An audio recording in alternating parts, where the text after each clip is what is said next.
The Lord is our strong tower in times of adversity, and He continually protects us from all things that are not going to bring about good in our lives at some point.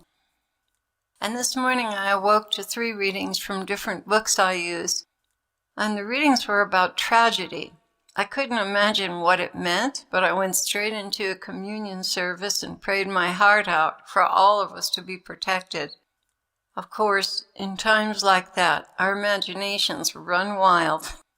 So I wasn't in the greatest place after I received communion. However, the Lord kindly came running to my side to comfort and reassure me, and my Rhema cards were, "Be at peace, let nothing frighten or upset you," and "Perverse counsels separate a man from God," as well as, "May the Lord bless you and keep you. May He show His face to you and be merciful to you. May He turn His countenance to you and give you peace. May the Lord bless you, my beloved." Well, I wondered where this came from because the M was small, so it wasn't the Lord that gave me this message or this card, and I don't know how long ago I wrote it. But obviously it was someone I'm close to and very possibly part of the great cloud of witnesses. But Jesus came to comfort and clarify quickly. He began, "I don't want you to be so deeply disturbed. It is not anything earth-shaking, just difficult. And as always, you will navigate through it in flying colors. Clare, I have heard your repentance and your feelings of hopelessness. You are nothing more than human. When these temptations assail you and you fall, you are just like the rest of humanity, no better and no worse. And you are suffering from PTSD. That's why you cry so easily." Well, I forgot to mention the reason that I fell, and this is so silly. But it wasn't silly to the Lord. It's important. I've been trying to cut down on the calories of my coffee drink, so I got rid of the things that were fattening and ordered a few extracts to try them and see what was going to work to flavor it, so at least I could enjoy my coffee drink in the morning. Well, anyway, to make a long story short, I ended up with like 4 or 5 little tiny jars of extract on my countertop. And I looked at that and I thought, this is terrible. How could I be so foolish as to do this? What in the world is going on with my mind? I mean, 1 or 2 would have been fine, but 4 or 5? That's ridiculous. Well, I was very upset with myself, and I could see that I was reaching outside for comfort rather than reaching in close to the Lord. I was reaching outside for physical comfort from something I could put in my mouth, just like a baby, looking for the breast, crying and looking for the breast, just like a baby. But Satan didn't waste any time in using that against me. And of course, I did feel conviction for being so foolish as to spend unnecessary money that really belongs to the poor on such a thing.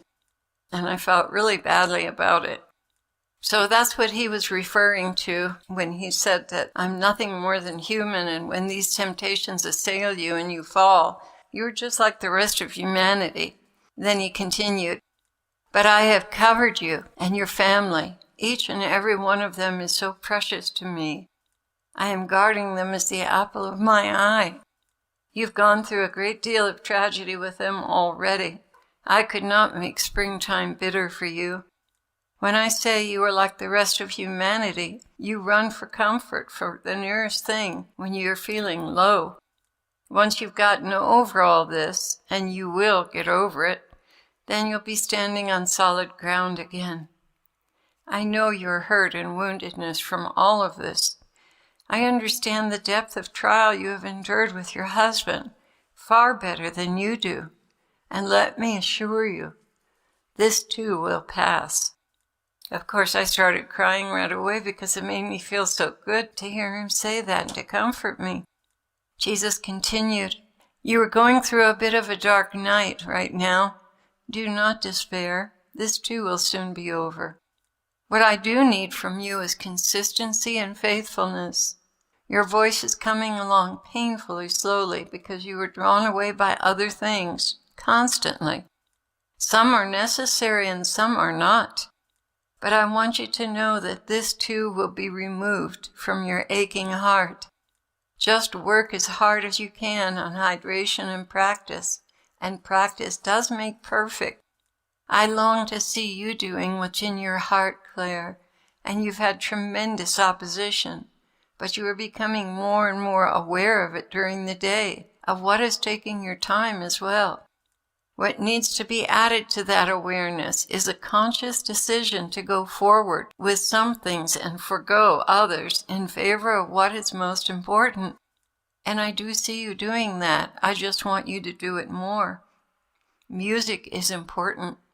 Other than prayer and specific time with your husband, that should be first and foremost filling your day. And I do mean filling it. At that point, he stopped talking and took me in his arms and started swaying back and forth with me. You just don't see, he began, the deep, deep wounds you have incurred during his sickness. And they have really taken a toll on you physically, spiritually, mentally. But I'm turning the tables on this and healing you. And may I say, you will be better than new when I'm finished. Jesus continued, some things cannot be said with words, but only with hugs. I do love you just as you are, full of flaws. I do forgive you, but I ask you to have more of a heart when it comes to sacrificing for the poor. Do with less, but take care of essentials. You were so desiring to go back to that state you were in Analomink in Pennsylvania, when you were so very poor and happy with only me. Yes, I understand that. I want you to have that now, but understand that you cannot go back. You must go forward, implementing the lessons of the past, and I will bestow on you the joys of that freedom you felt, embracing holy poverty, free from so many likes and dislikes, wants and don't wants. But this will be a process, very little bits at a time. Do not embark on a project to empty your house. That would be so distracting. Instead, just call things away as you see them and stay first and foremost focused on singing and music. Well, a little bit of an explanation for this. Here Jesus is talking about the time we left the world.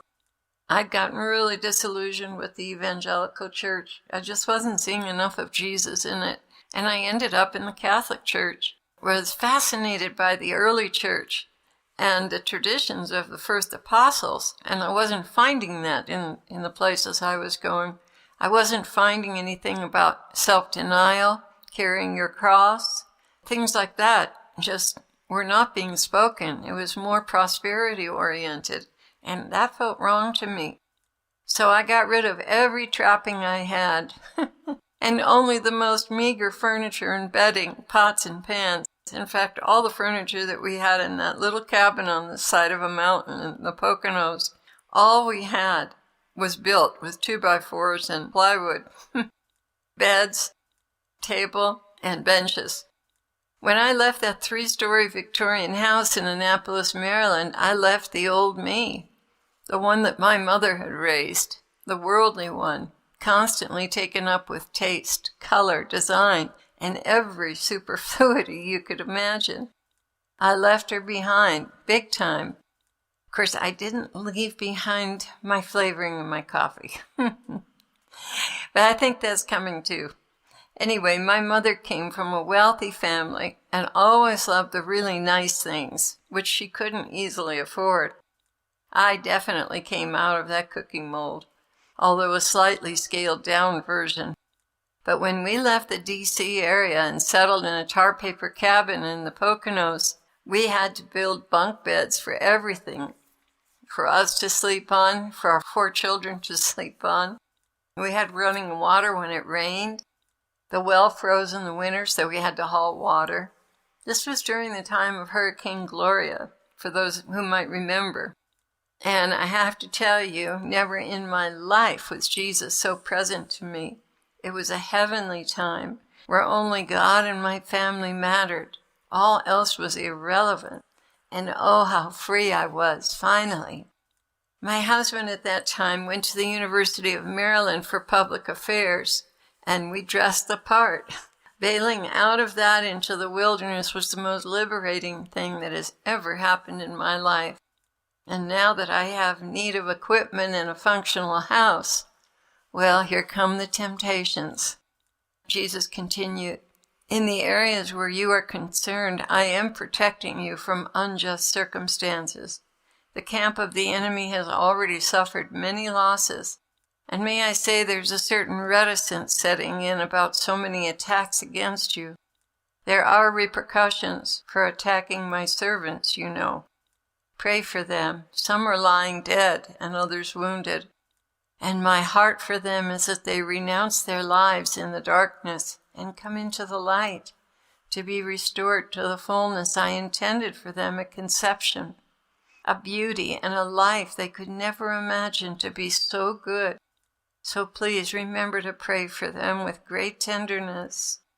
Clare, I am pleased with you. I do understand the pressures you've been under, and I'm here to comfort you, my love, because your heart is for me.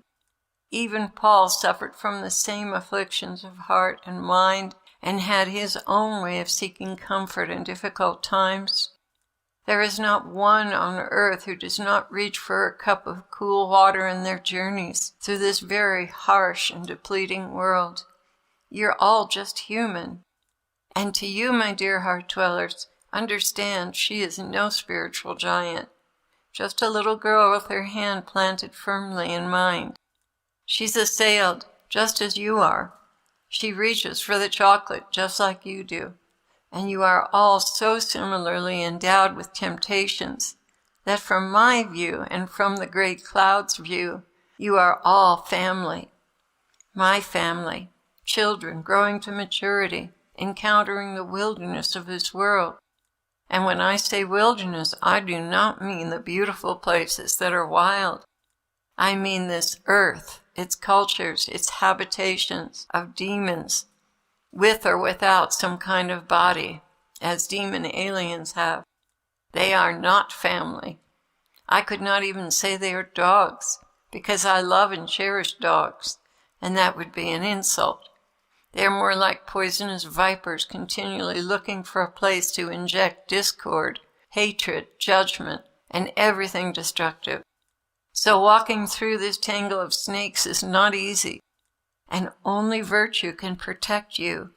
And that is the path all my children are walking, learning the art of virtue, character, integrity.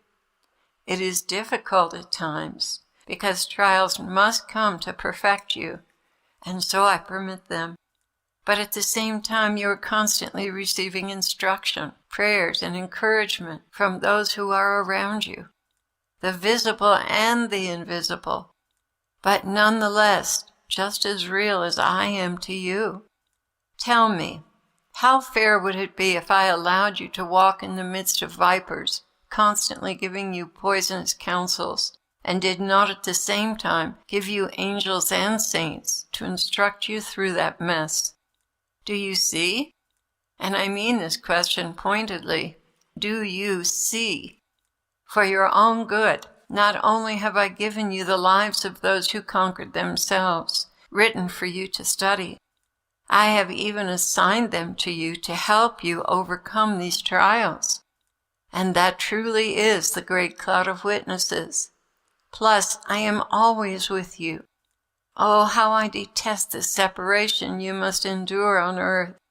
How I long for your spiritual eyes to be open so you can see the friends that walk by your side and pray for you as well. Certainly the devil has his advisors, his familiar spirits, to try and poison your conscience. Would it be right for me to allow the devils to outweigh the angels and saints in your lives? Of course not. And bear in mind, the devils have counterfeits for everything good and licit that I've established. He has nothing original in himself. All he can do is copy and pervert the good I have given my creation. I am leading you outside the box, my people. I am restoring you to the truths that were stolen by Satan through well-meaning men without thorough understanding. In truth, the body does much more harm to itself than the enemy ever could. But that is because the enemy works through those with very good intentions and very limited understanding. So ponder these truths that I am imparting to you. They are part of the path that you must walk to holiness. You can stay where you want to stay. I will still work with you. But for those of you who want more and want the fullness of what I've provided for you, this is a difficult journey and requires a great deal of discernment and courage. I bless you now, that you may go and bring forth fruit with greater and greater insight, understanding, and spiritual vision. I am with you because I love you.